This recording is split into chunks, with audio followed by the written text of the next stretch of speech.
Shri Muktsar Sahib police ने वड्डी सफलता प्राप्त करदिआं मलोट तो एक दोषी ਨੂੰ गिरफ्तार करके उस तो 9 mm ਦੇ 2 ਪਿਸਤਲ ਅਤੇ 3 ਜ਼ਿੰਦਾ ਕਾਰਤੂਸ ਬਰਾਮਦ ਕੀਤੇ ਨੇ। ਦੋਸ਼ੀ ਦੇ ਸਾਥੀ ਨੂੰ ਜ਼ਿਲ੍ਹਾ ਫਿਰੋਜ਼ਪੁਰ ਤੋਂ ਹੀ ਕਾਬੂ ਕੀਤਾ ਗਿਆ। ਦੱਸਦੇ ਪੁੱਛਗਿੱਛ ਦੌਰਾਨ ਉਸਦੇ ਇੱਕ ਹੋਰ ਸਾਥੀ ਨੂੰ ਫਿਰੋਜ਼ਪੁਰ ਤੋਂ ਗ੍ਰਿਫਤਾਰ ਕੀਤਾ ਗਿਆ ਜਿਸ ਤੇ ਪਾਕਿਸਤਾਨ ਆਧਾਰਿਤ ਤਸਕਰਾਂ ਨਾਲ ਸਬੰਧ ਹੋਣ ਦਾ ਵੀ ਖੁਲਾਸਾ ਹੋਇਆ। ਇਹ ਤਸਕਰ ਡਰੋਨ ਰਾਹੀਂ ਹਥਿਆਰਾਂ ਅਤੇ ਨਸ਼ੇ ਦੀ ਤਸਕਰੀ ਕਰਦੇ ਸਨ। ਡਿਸਟ੍ਰਿਕਟ ਪੁਲਿਸ ਮੁਕਤਸਰ ਦੀ ਮਲੋਟ ਪੁਲਿਸ ਵੱਲੋਂ ਤੇ ਸਪੈਸ਼ਲ ਬ੍ਰਾਂਚ ਦੀ ਟੀਮਸ ਵੱਲੋਂ ਜੁਆਇੰਟਲੀ ਇੱਕ specific pin pointed information develop ਕੀਤੀ ਗਈ ਤੇ ਉਸ ਤੇ ਬੇਸ ਤੇ एक एक्यूज ਨੂੰ जो इनिशियली जो एप्रीहेंड किया उस ते 2 वैपन्स की रिकवरी हुई है। उस रिकवरी के बाद उसकी पुछगिछ ते एक होर एक्यूज की अरेस्ट की गई है। तो इस मैटर च 2 वैपन्स 3 राउंड्स और 2 एक्यूज की अरेस्ट हुई है। तो इस दोनों एक्यूज की अरेस्ट से ये गल सामने आई है कि एक आम समगलिंग नैटवर्क का पार्ट है जो अक्रॉस बॉर्डर पाकिस्तान तो जो ड्रोन बेस्ड कंसाइनमेंट्स कुछ कंपोजिट कंसाइनमेंट भी कुछ ड्रग कंसाइनमेंट भी पिछले कुछ टाइम ते आई सीगी तो उस नैटवर्क ते ये इन्वॉल्व सीगे।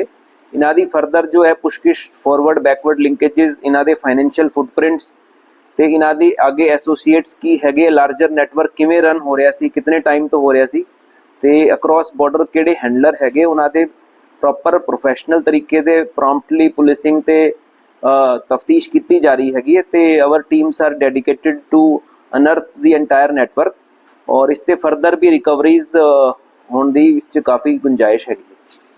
तो I would like to state that कि टीम्स ने विदिन 36 आवर्स काफ़ी मतलब मैटिकुलसली काम किया तो इसके जो भी लिंकेजेस हैगे उन्होंने कार्रवाई जो है कि चल रही हैगी।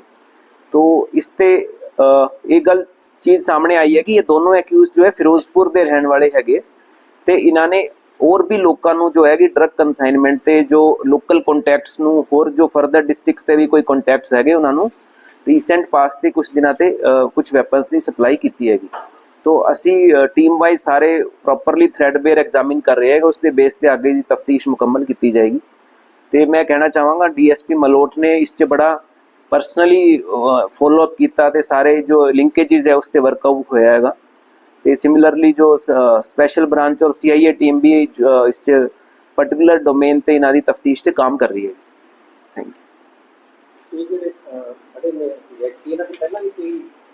इन्हां दी इनिशियली गल सामने आई है कि एक पर्चा हैगा इसका बट चूंकि ये दोनों ही फिरोजपुर दे हैगे तो फिरोजपुर दे या उन्हां दे एडजॉइनिंग फाजिलका दे चूंकि क्रॉस बॉर्डर तो फाजिलका फिरोजपुर हैगे तो उसते फिर तफ्तीश ते गल सामने आएगी। असी सारा वर्कआउट कर रहे हैं। ये 3 तारीख का कल का ही हैगा पर्चा।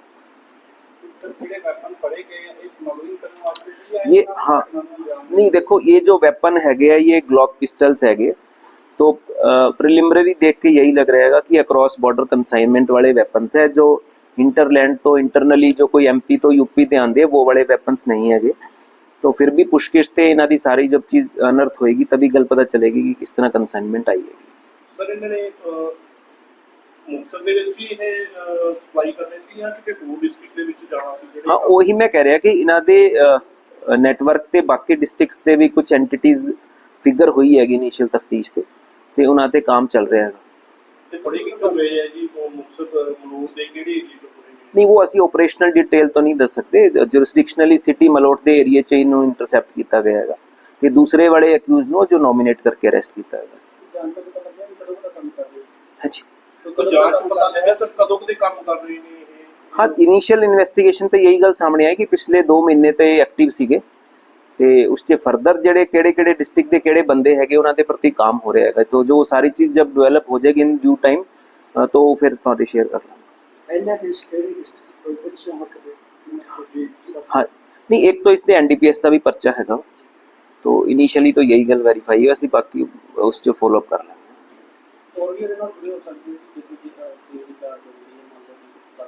नहीं हाँ डेफिनेटली इस ना जो तफ्तीश ते गल लग रही हैगी है कि एक कंपोजिट कंसाइनमेंट कंपोजिट का मतलब कि heroin plus arm smuggling network ते कोई ड्रोन ड्रॉपिंग ते राही जो रिसेंटली कोई कंसाइनमेंट आई है उसते लिंकेजेस इसके सामने आए हैं but it's a matter of investigation. It's very premature to say on first day तो जो भी आगे गल होएगी तो हो जाएगी। बट मुक्तसर ਨੂੰ ਦੇਖਦੇ ਹੋਏ ਕਿ ਕਿਉਂਕਿ अपना इंटरनेशनल बॉर्डर ਦੇ ਅਲੋਂਗ ਡਿਸਟ੍ਰਿਕਟ ਨਹੀਂ ਹੈਗਾ, ਫਿਰ ਵੀ ਅਗਰ ਇੱਥੇ ਅਗਰ ਇਸ ਤਰ੍ਹਾਂ ਦੀ ਸਪਲਾਈ ਤੇ ਬੰਦੇ ਐਕਟਿਵ ਸੀਗੇ ਤਾਂ ਉਹਨਾਂ ਦੇ ਬੜਾ ਚੰਗਾ ਪ੍ਰੋਫੈਸ਼ਨਲੀ ਕੰਮ ਹੋਇਆ ਹੈਗਾ।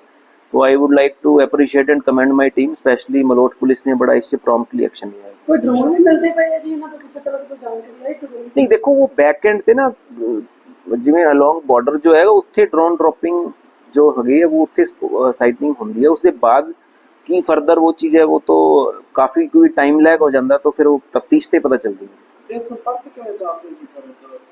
हाँ वो इन्हों के जो कॉन्टैक्ट्स है, इन्हों के मोबाइल फोरेंसिक्स जो चीज़ा है, इन्हों के कॉन्टैक्ट्स के की फाइनेंशियल फुटप्रिंट है, उससे सारी चीज़ कार्रवाई चल रही है तफ्तीश।